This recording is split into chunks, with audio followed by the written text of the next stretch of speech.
Je crois que l'influence va être très limitée. Encore une fois, hein, c'est toujours difficile que de faire des prévisions. Très limitée pour au moins deux raisons. Première raison, c'est un autre sujet, un tout autre sujet. On est sur la question du libre-échange entre deux régions, enfin un pays et une région, l'Union européenne et les États-Unis. C'est un sujet qui a été abordé il y a quelques mois, d'abord par le président Obama, repris par la Commission. Et justement, ça va avoir probablement assez peu d'influence pour la bonne et simple raison que c'est la Commission européenne qui négocie et pas véritablement les États membres. Qui plus est, on est sur des sujets radicalement différents où je crois qu'il y a beaucoup de communication sur les questions d'espionnage, il y a beaucoup d'échanges, il y a beaucoup de réactions politico-médiatiques, on va dire, parce que les opinions publiques sont étonnées de ce type de révélation, alors que le sujet du libre-échange, c'est un sujet de fond, c'est un sujet où on sera engagé des négociations qui vont être longues, et on aura bien vite oublié cette question de l'espionnage quand il s'agira de négocier.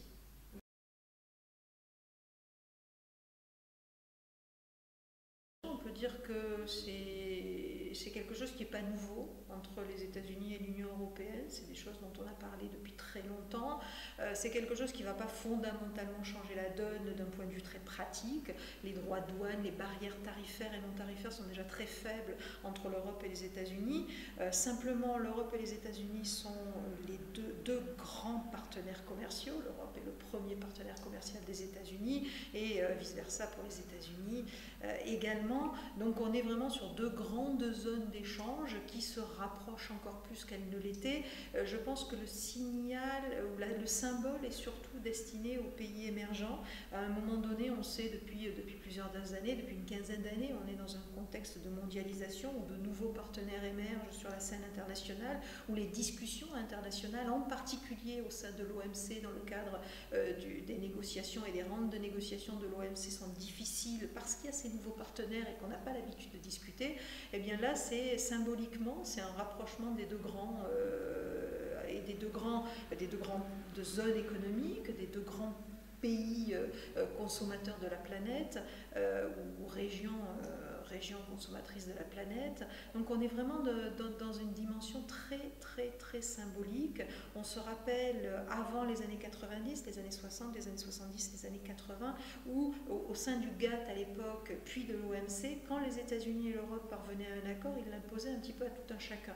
Donc il va y avoir, il y a des dossiers qui sont sensibles sur ces négociations, donc ça va avoir un impact évident, et on le voit aujourd'hui avec l'exception culturelle. Simplement, je pense que l'impact, il est plus extérieur à la zone en tant que telle, il concerne plus symboliquement le signal qui est donné à un certain nombre de pays, et en particulier peut-être la Chine et les BRICS plus largement, de dire voilà, ça avance pas à l'OMC parce qu'on n'a pas trouvé l'équilibre dans les négociations, nouveau contexte mondialisation, donc nous on se rapproche avec une crainte des BRICS et de ces grands pays émergents de se retrouver dans une situation d'avant la fin de la guerre froide, période où les États-Unis et l'Europe imposaient leur loi à toute la planète.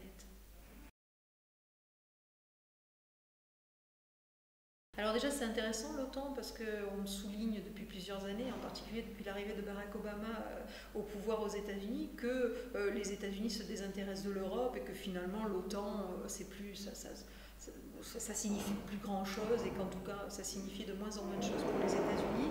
Donc ça c'est un élément intéressant que de comparer cette zone de libre-échange en devenir à un OTAN qui est en perte de vitesse. Je trouve que symboliquement parlant ça mérite de s'interroger. Le deuxième élément c'est sur la dépendance. Eh bien, je crois que de toute façon l'Europe est dépendante des États-Unis sur le plan économique en général et on le voit depuis 30 ans.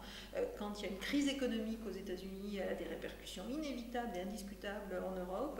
Et de la même manière, quand l'économie redémarre, elle redémarre toujours aux États-Unis en premier et l'Europe suit après. Donc il y a cette dépendance qui est extrêmement forte et qui n'a pas été contredite par la crise de 2008, puisque les États-Unis ont déjà commencé à redémarrer, alors que l'Europe, ça devrait venir plus tardivement. Et puis la dépendance, c'est de l'interdépendance aussi, c'est-à-dire pour les États-Unis, l'Europe est aussi un acteur économique important, son principal partenaire commercial, son principal partenaire économique. Donc là, on n'est plus sur une interdépendance. Une interdépendance, plus qu'une dépendance, on n'est pas tout à fait dans la même configuration que dans le cadre de l'OTAN.